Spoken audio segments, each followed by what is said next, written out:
안녕하세요. 국립원예특작과학원에 근무하는 박서준입니다. 제가 오늘 강의할 동안은 좀 댁에서 편안하게 들으시면서 제 개인적인 생각으로는 약간 좀 비판적으로 들으시면 좋을 것 같습니다. 그렇게 비판적으로 들으셔야 좀 기억이 오래 남고 기억이 오래 남아 있어야지 그 포도원의 새로운 기술을 적용할 수 있다고 생각을 합니다.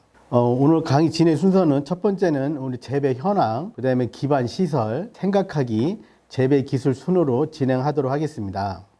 포도 재배 현황이 있어서 첫 번째 살펴보면 우리나라 포도 재배 면적이 2008년 이후 꾸준히 감소되어서 재작년에 약 한 12,700헥타까지 감소를 했습니다. 그 이후에는 2019년부터는 재배 면적이 서서히 증가해서 2021년도에 13,300헥타로 증가했습니다. 향후에도 포도 재배 면적은 꾸준히 좀 증가할 것으로 생각하고 있습니다만 이 지역에서 주로 좀 많이 하고 있는 캔베라리 품종은 앞으로 향후에도 다소 좀 재배 면적이 감소할 것으로 생각하고 있습니다. 다음은 그 포도에 있어서 기반 시설이 세 가지 정도가 있는데 그 첫 번째로서 비가림 시설이 되겠습니다. 우리나라 평년 강우량이 이제 4월부터 한 10월까지 비가 보통 50에서 많게는 월 한 300mm 정도 꾸준히 오고 있습니다. 따라서 생육기에 비가 많기 때문에 포도 비가림 시설이 반드시 필요하고요. 포도 비가림 시설이 없게 되면은 포도에 비가 맞음으로써 병이 생김으로써 독이 낙엽이 되어서 품질 향상에 많은 지장을 초래할 수가 있습니다. 그렇지만은 아래 그림에 있는 것처럼 왼쪽 그림에 있는 것처럼 비가림이 없거나 또는 오른쪽 그림처럼 비가림이 있다선 치더라도 비가림 폭이 너무 좁게 되면 비가림 효과를 제대로 볼 수가 없게 되겠습니다. 그러면 우리가 비가림 시설을 어떤 식으로 개선해야만이 비가림 효과를 정상적으로 볼 수 있는지 살펴보도록 하겠습니다. 우선적으로 캔베라리 품종 같은 경우는 마디 절간이 약 한 마디가 8에서 약 12mm 정도 생장을 합니다. 따라서 비가림 폭이 한 2.4m 정도가 되게 되면 포도 본잎으로 따지면 약 한 11매에서 12매 정도 비가림을 할 수가 있겠습니다. 그래서 기존의 비가림 폭이 2.2m보다 좀 좁다면은 비가림 폭을 2.4로 확대를 하게 되면 비가림 효과를 최대로 볼 수가 있겠습니다. 비가림 효과에 있어서는 캔베라리 품종 같은 경우는 특히 갈반병이나 탄저병에 약합니다. 따라서 비가림 시설을 통해서 강우를 차단한다면 갈반병과 탄저병을 효과적으로 방지할 수 있기 때문에 약재를 절감하는 데도 효과가 있겠습니다.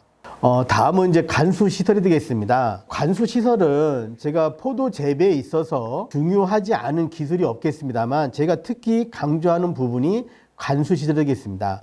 근데 기본적으로 포도 농가분들께서 물지기에 대해서 상당히 인색하시고 또 하나 큰 문제점이라고 볼 수 있는 것은 농가분들이 관수량에 대해서 잘 파악을 안 하십니다. 즉 내가 일주일에 물을 몇 번 주는가 이런 횟수에 대해서는 분명하게 수치적으로 표현을 하시는데 관수 양에 대해서는 표현을 못 하신 경우가 많습니다. 그래서 제가 영농 현장을 다니다 보면 대부분 농가분들이 물을 많이 주었다고 표현을 하시는데 실제적으로 보면 적정 관수량, 저희가 생각하는 적정 관수량은 10아르당 약 10톤에서 15톤 정도 되는데 그의 한 3분의 1도 안 되는 물을 주고 있으면서도 물을 많이 주었다고 생각을 하십니다.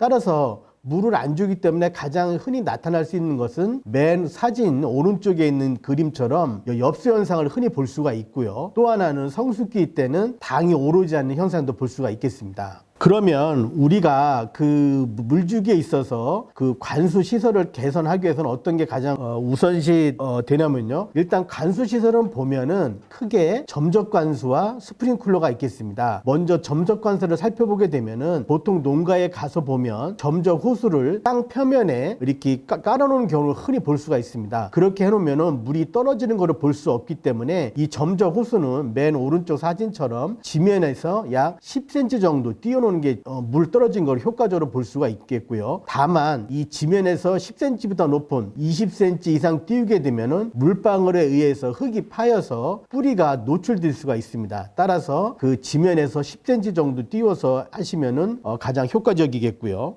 두 번째는 이제 스프링클러가 되겠습니다. 스프링클러는 이제 통상적으로 농가에 다니다 보면 한 나무에 하나 또는 한 나무에 두 개 설치하는 경우가 있는데요. 설치하는 간격이나 높이가 다소 차이가 있습니다. 따라서 제가 권장하는 바는 스프링클러 같은 경우는 한 나무에 두 개를 다는데 나무 기준으로 좌우로 약 70cm 정도 폭에 달고 높이는 약 60에서 70cm 정도다 스프링클러를 설치하게 되면은 물을 효과적으로 줄 수가 있겠습니다. 다음은 이 두 가지 관수 시설에 있어서 물 양을 측정하는 걸 한번 살펴보도록 하겠습니다. 사진, 아래 사진, 가운데 사진에 보면 점적우소 밑에 종이컵을 보실 수가 있겠습니다. 저 종이컵은 용량이 약 180cc인 그 자판기용 종이컵이 되겠습니다. 먼저 점적 관수 먼저 설명을 드리면요. 일단 내 밭에서 점적 시설이 있는데 물을 관수를 해봅니다. 하시게 되면 저 점적 단추에서 떨어지는 물방울을 보실 수가 있고요. 그 점적 단추에서 우리 밭에서 평균적으로 떨어지는 점적 단추를 찾을 수가 있겠습니다. 그러면 그 점적 단추 밑에다가 저 종이컵을 갖다 대고서 물을 받는 겁니다. 보통 이제 저 컵에다 물을 받는데 컵에 점적호수 밑에 컵을 갖다 놓고 저 컵에 물이 가득 찰 때까지 시간을 재는 겁니다. 보통의 경우에 보면 물이 정상적으로 떨어진다면 저 컵을 받는데 한 컵 받는데 약 3분 정도가 소요가 됩니다. 그러면 물 한 컵 받는데 3분이라 가정을 하고요. 점적호수의 단추가 약 30cm 간격으로 대부분 설치가 되어 있습니다. 따라서 포도나무 기준으로 해서 좌우 1m니까요. 한 2m 폭이 되겠죠. 그 2m 폭에 점적 단추가 몇 개 있나를 헤아려 봅니다. 이 강의실에서는 계산을 편히 하기 위해서 점적우수 단추가 포도나무 좌우 1m 안에 10개가 들어있다고 가정을 하겠습니다. 그러면 내가 1시간에 물을 줬다고 생각을 하면 컵 하나를 받는데 3분이 소요됩니다. 그러면은 1시간 동안 물을 주면 20개의 컵에 물을 받을 수가 있고 한 컵이 용량이 180cc이므로 1시간 동안에 한 단추에서 3.6L의 물을 받을 수가 있겠습니다. 그러면 한 나무에 아까 단추가 10개 있다고 가정을 드렸으니까 그러면 10개에서 받으면 물을 1시간 동안 약 36L의 물을 받을 수가 있습니다. 그러면 농가에서 물을 어느 정도 양을 줘야 되는지 간략히 말씀드리면요. 포도나무 주간거리가 약 3m라고 가정을 하면 한 나무에 최소한 100L의 물을 주셔야 됩니다. 따라서 점적 단추가 아까대로 계산해서 1시간에 36L의 물이 떨어졌다면 3시간 정도의 물을 주시면 적정한 양이 되겠습니다. 다음은 이제 두 번째로 스프링클러에서 물 양을 체크하는 방법을 알아보도록 하겠습니다. 일단 스프링클러도 점적 호수와 동일하게 물을 튼 다음에 평균적으로 떨어지는 스프링클러를 찾습니다. 그러면 그 쿨러에다가 이 통 비닐을 채워놓고 1분 동안에 그 물을 떨어지는 양을 체크를 하시면 됩니다. 1분 동안 시간을 재고서 물을 받고 그 봉지를 저울에 올려놓습니다. 저울에 올려놨을 때 예를 들어서 무게가 1.2kg였다가 만약 가정을 하시게 되면 1분 동안에 물이 1.2L의 물이 떨어진 겁니다. 즉 1시간 동안 물을 받게 되면 한 스프링클러에서 72L의 물을 받을 수가 있는 겁니다. 그런 식으로 그러면은 예를 들어서 포도나무에 한 나무에 2개의 스프링클러가 설치되어 있으니까요. 아까 그렇게 하시기로 했으니까 그러면 2개에서 물을 1시간 동안 받게 되면 약 144L의 물을 받을 수가 있는 겁니다. 그러면 내가 100L의 물이 필요하다면 스프링클러로는 약 한 40분 정도 대략 그 정도 두면 100L의 물을 받을 수가 있겠습니다. 다음은 이제 세 번째로다 지하수위 관계에 대해서 알아보도록 하겠습니다. 일반 포도를 처음에 개원하시는 분들도 지하수위를 잘 체크를 안 하시는데요. 이제 최근에 들어서 이제 포도 판매 가격이 높아서 일반 논이나 아니면 다른 과수를 재배하시다가 포도 쪽으로 전환하시는 분들이 종종 있습니다. 그렇게 처음에 개원하실 때는 반드시 지하수위를 한번 체크해 보시면 좋을 듯 합니다. 일단 지하수위를 체크하실 방법은 내 밭에서 가장 지대가 낮다고 생각하는 부분을 한 1m 정도로 깊이를 팝니다. 그렇게 1m 정도 깊이를 파는 상태에서 한 이틀 정도 있다 그 밭에 오게 되면은 물이 어느 정도 그 웅덩이에 차 있는 걸 볼 수가 있겠습니다. 그랬을 때 그 물 높이가 지하수위가 되겠습니다. 이제 지하수위는 그렇게 체크를 하시는데요. 지금 사진에서 보시면 좌측에 보시면 가운데 부분 검은색으로 피복되어 있고 좌측편에 녹색이 이런 식물이 보입니다. 이것이 이제 벼입니다. 그래서 포도밭이랑 논이랑 이 지하수의 차이가 없는 거예요. 이렇게 만약 지하수 차이가 없게 되면 배수가 안 된다든지 이렇게 와서 결국은 생리장애인 열과라든지 오른쪽 사진처럼 축과 증상이 올 수가 있습니다. 따라서 이렇게 지하수위가 차이가 없는 밭은 곤란합니다. 그러면 이제 지하수위가 만약 개선한다면 우리가 적정한 지하수의 높이는 약 80cm 정도는 확보를 해야 됩니다. 따라서 우리가 처음에 포도밭을 개원하기 전이시라면 지하수위를 먼저 확보하고 가시는데 이런 경우가 있을 겁니다. 예를 들어서 내가 개원 포도밭을 심기 전인데 지하수위를 체크해봤더니 80이 안 되고 50cm가 되는 경우가 있을 겁니다. 그러면 그런 경우는 암거 배수를 할 수도 있겠습니다만 지하수위가 50 정도라면 우리가 포도나무를 심으실 때 일항이라고 하면 저희가 고추 같은 거 심을 때도 일항에 심지 않습니까? 그런 식으로 일항 높이를 30cm로 높게 잡으신 다음에 그 위에 만일 포도나무를 심으신다면 지하수위는 50cm지만 일항 높이가 30이라서 30cm이므로 총 80cm 높이를 확보할 수도 있는 방법이 하나 있겠고요.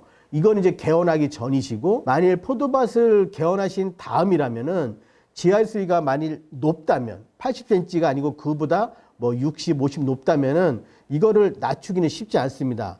기존의 시설에 있는 데다가 암거뱃을 넣는 것도 쉽지 않고요. 왜냐하면 기존에 시설물이 있기 때문에 그렇습니다. 그런 경우에는 오른쪽에 있는 사진처럼 강제 배수 시설을 넣는 것도 한 가지 방법입니다. 저 강제 배수 시설은 보통 한 300평 기준으로 한 대 정도 들어가면 충분히 역할을 할 수가 있겠고요. 그러면 저거를 설치하는 방법은 한 70에서 1m 직경으로다가 원으로 다 해서 깊이를 한 1.2m 정도 팝니다. 그리고 그렇게 파신 다음에 한 20cm 정도는 굵은 자갈을 깝니다. 그래야지 침하 현상을 덜 받을 수가 있습니다. 그래서 20cm 정도로 굵은 자갈을 깐 다음에 0.3이나 또는 0.5마력 정도가 되는 수중 펌프를 그 자갈 위에 올려놓습니다. 그렇게 올려놓게 되면은 계속적으로 이제 지하수에 물이 차게 돼서 물이 만약 80cm 이상으로 올라왔다. 그럴 경우에는 수중 펌프를 가동을 시켜서 물을 강제로 배수시키는 것이 되겠습니다. 그렇게 할 때는 여러분께서 그 밭의 특성에 맞게끔 80 또는 70 높이에다 불에를 설치해서 그보다 물이 많이 올라오게 되면 강제적으로다가 배수를 시켜서 지하수위를 낮게 해줌으로써 토양 내 산소 농도도 공급을 하고 그렇게 함으로써 포도나무가 숨도 쉴 수 있고 포도나무가 질소뿐만 아니라 각종 양이온도 흡수를 할 수가 있겠습니다.